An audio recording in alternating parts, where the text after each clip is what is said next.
Parte de guerra. Es la Tercera Guerra Mundial y Occidente ya ha perdido.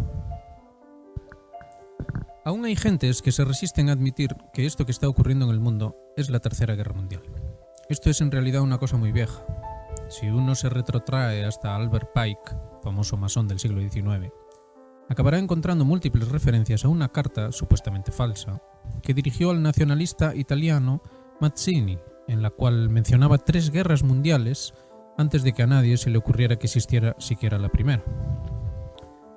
Visto así, de forma aislada, esto parece una de esas locuras conspiranoicas, pero aquí es donde entra el análisis histórico, el cual nos asegura con certeza que sea la susodicha carta falsa o no, su contenido esencial es perfectamente válido desde un punto de vista de la planificación estratégica del dominio anglosajón sobre el mundo. Algunos dirán dominio masón. Bueno, a nadie se le escapa que la masonería moderna es un asunto principalmente anglosajón, con lo cual poco hay que decir. Así pues, las élites anglosajonas diseñaron la estrategia de dominio mundial hace ya mucho tiempo, y es fácil conectar los puntos entre la subversión religiosa en la India, ya en el siglo XIX, la creación de varios, de hecho, movimientos pseudoespirituales en Occidente, cuyo objetivo obviamente era destruir la última institución tradicional, es decir, la Iglesia Católica. La rocambolesca historia de Lawrence de Arabia, que la verdad hay que tener ganas para creérsela, es decir, Lawrence de Arabia era obviamente un agente inglés que básicamente inventó, por decirlo de algún modo, el fenómeno de las primaveras árabes. La revolución cultural de los 60 sería otro fenómeno también que habría que destacar. Y tantas otras cosas que se encuadran en un marco estratégico cuya esencia es, por decirlo muy brevemente, muy resumidamente, la isla del mundo de la que habló Mackinder.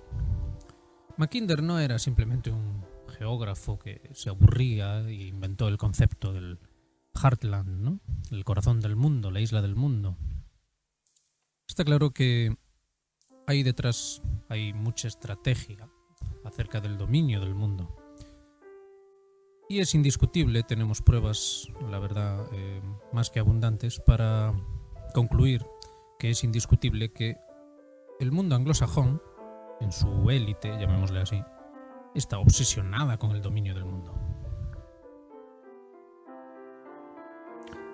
Entonces, cuesta tanto entender que un pueblo que en aquel entonces, es decir, estamos hablando del pueblo inglés, era bastante uniforme, que además dominaba los mares, que se imponía culturalmente en sus extensas colonias, con unos servicios secretos muy desarrollados y con una ética protestante, según la cual el poder se justifica por el poder, y todo pasa a ser éticamente aceptable mientras sirva a ese poder.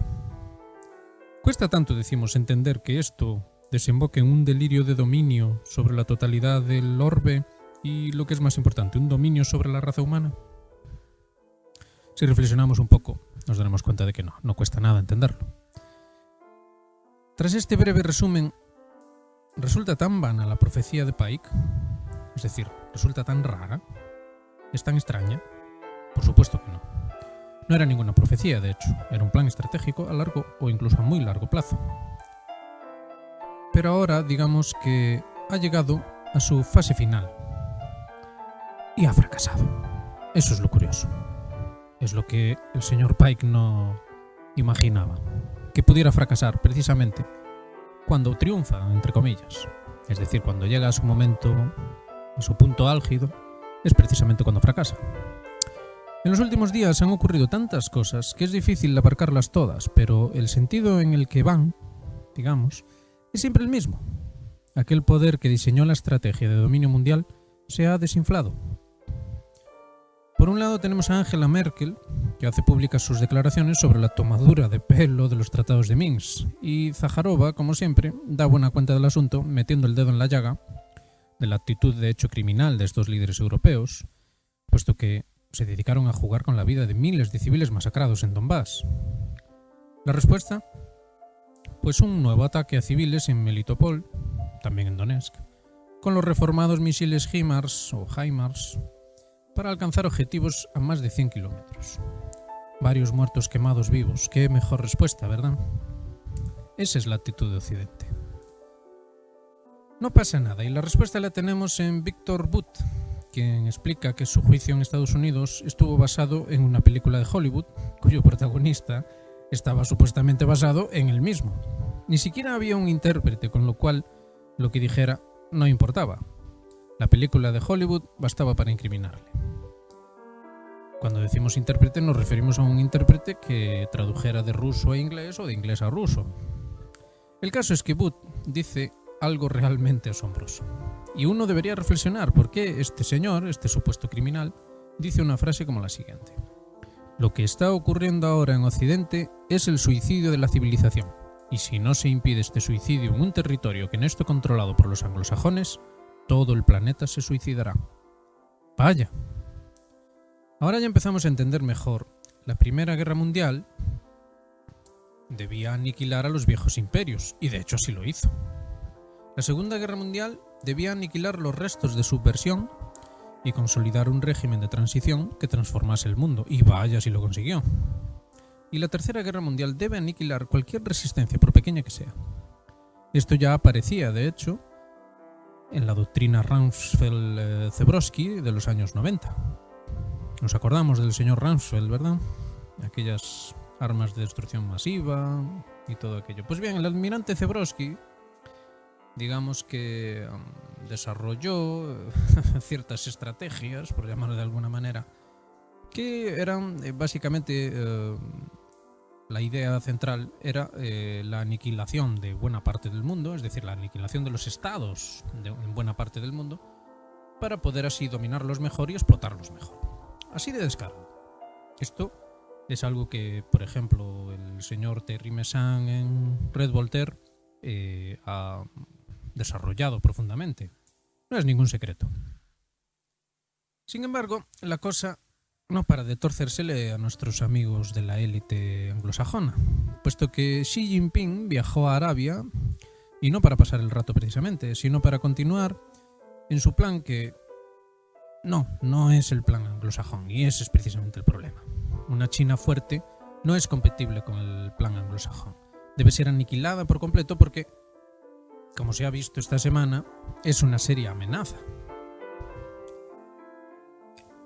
Más allá de la propaganda anti-China que abunda en Occidente, lo cierto es que Xi Jinping ha encarnado, digamos, la estrategia del win-win, es decir, en vez de extorsionar a otros pueblos, la idea es colaborar con ellos. Por supuesto que los chinos se llevarían lo suyo, faltaría más, pero sin tener por qué necesariamente robar y extorsionar a nadie, sino llegar a algún tipo de entendimiento que sea bueno para las dos partes. Esto es la base, el centro de la estrategia china. Por increíble que pueda parecer, debido a la muy agresiva propaganda anti-China que tenemos en Occidente. Pues el caso es que se torció también los planes anglosajones, decimos, porque Putin, por su parte, no muestra la tibieza esperada, y mientras continúa con un plan complementario al chino, llega incluso a hablar de que un ataque preventivo es algo que Rusia también podría considerar, y que además sería más eficaz. Y desde luego que lo sería. Expertos como el señor Martyanov nos hablan claramente de cómo la capacidad balística de los rusos es muy superior a la estadounidense.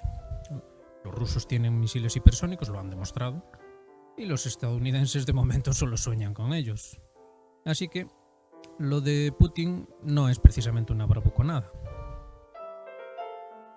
En fin, la propaganda sigue diciendo que en Ucrania Rusia va fatal, por supuesto. Y en los últimos días la realidad está emergiendo y, como afirma Larry Johnson, a Occidente le lleva un mes producir 20.000 proyectiles de obús y Rusia los lanza sobre el frente en un solo día. Y lleva haciéndolo además desde hace meses. Occidente ha perdido ya. Nos pongamos como nos pongamos, los delirios de Pike se han cumplido, pero con un final opuesto al que él suponía.